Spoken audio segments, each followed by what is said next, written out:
छोड़ो, अब यूपी भी अखिलेश यादव के हाथों में नहीं। ये बात कोई और नहीं बल्कि सुभाषपा के राष्ट्रीय अध्यक्ष ओम प्रकाश राजभर अपने बयानों में कहते नजर आ रहे हैं। जी हाँ, मैं पीयूष मणि अवस्थी, आप देख रहे हैं इंडिया जंक्शन। दरअसल वर्ष 2022 में सुभाषपा के राष्ट्रीय अध्यक्ष ओम प्रकाश राजभर ने अखिलेश यादव का दामन पकड़कर विजय पताका लहराया और विधायक बने।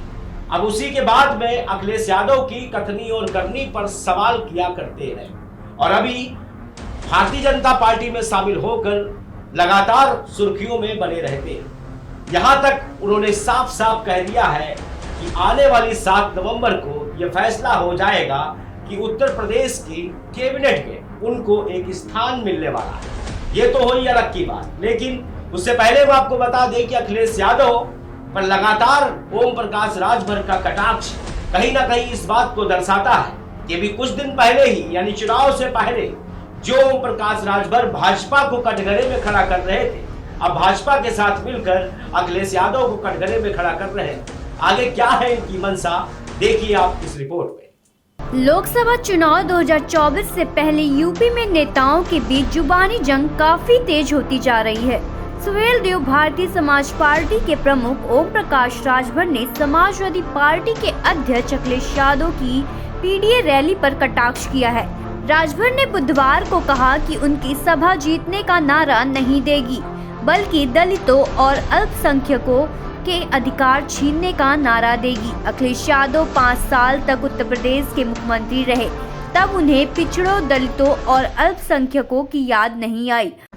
जो उनके कार्यकारिणी की बैठक है वो जीतने का मंत्र नहीं, पिछड़े, दलित, अल्पसंख्यक का हक लूटने का मंत्र देंगे। 5 साल लगातार अखिलेश जी मुख्यमंत्री थे, तब उनको याद नहीं आए, पिछड़े, दलित, अल्पसंख्यक याद नहीं आए, सामान्य वर्ग के लोग याद नहीं आए। अखिलेश यादव ने 27% समुदाय का सारा लाभ केवल अपने समुदाय को दिया है।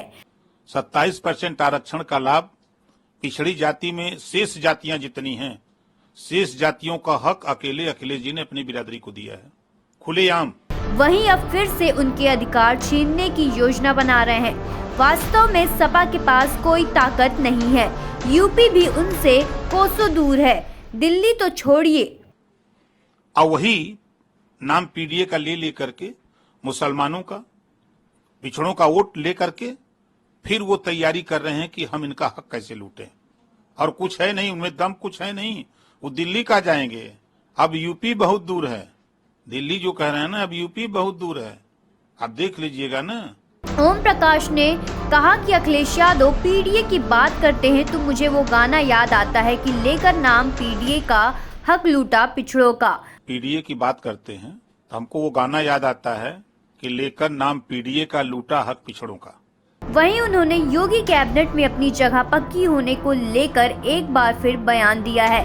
राजभर इसके लिए दिल्ली के दरबार में हाजिरी लगाने की तैयारी में है। उन्होंने दावा किया है कि उनके मंत्री बनने के बारे में 7 नवंबर तक बात फाइनल हो जाएगी। यूपी की सियासत में अपनी बयानबाजी के कारण सुर्खियों में रहने वाले ओम प्रकाश राजभर और पूर्व मंत्री दारा सिंह चौहान को मऊ जनपद के घोसी विधानसभा क्षेत्र में उपचुनाव के बाद मंत्री बनने की उम्मीद थी।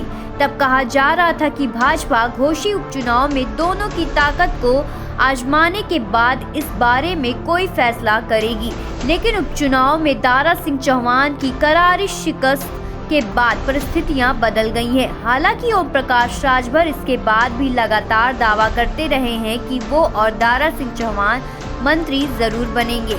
इसी बीच भाजपा के प्रदेश अध्यक्ष भूपेंद्र चौधरी, मुख्यमंत्री योगी आदित्यनाथ, डिप्टी सीएम केशव प्रसाद और ब्रजेश पाठक को पार्टी के केंद्रीय नेतृत्व ने दिल्ली बुलाया है। कहा जा रहा है कि गृह मंत्री और भारतीय जनता पार्टी के नेता अमित शाह से इन सभी नेताओं की बैठक होगी। इस बैठक में आगामी लोकसभा चुनाव में भाजपा की रणनीति के साथ ही संभावित मंत्रिमंडल विस्तार पर चर्चा हो सकती है। सीएम योगी आदित्यनाथ का बुधवार को दिल्ली पहुंचने का कार्यक्रम है। वहीं दोनों डिप्टी सीएम केशव प्रसाद मौर्य और ब्रजेश पाठक गुरुवार को दिल्ली जाएंगे। संभावना जताई जा रही है कि गृह मंत्री अमित शाह के साथ बैठक में मंत्रिमंडल विस्तार के लिए प्रस्तावित नामों पर भी अंतिम निर्णय किया जा सकता है। सियासी गलियारों में फिलहाल ओम प्रकाश राजभर, दारा सिंह चौहान और आकाश सक्सेना के नाम की चर्चा है। हालांकि अभी तक भाजपा की ओर से आधिकारिक तौर पर कुछ नहीं कहा जा रहा है। इससे पहले कहा जा रहा था कि यूपी मंत्रिमंडल का विस्तार नवरात्रि में होगा। वहीं अब चर्चा है कि दीप उत्सव के बाद कैबिनेट में नए नेताओं को शामिल किया जाएगा।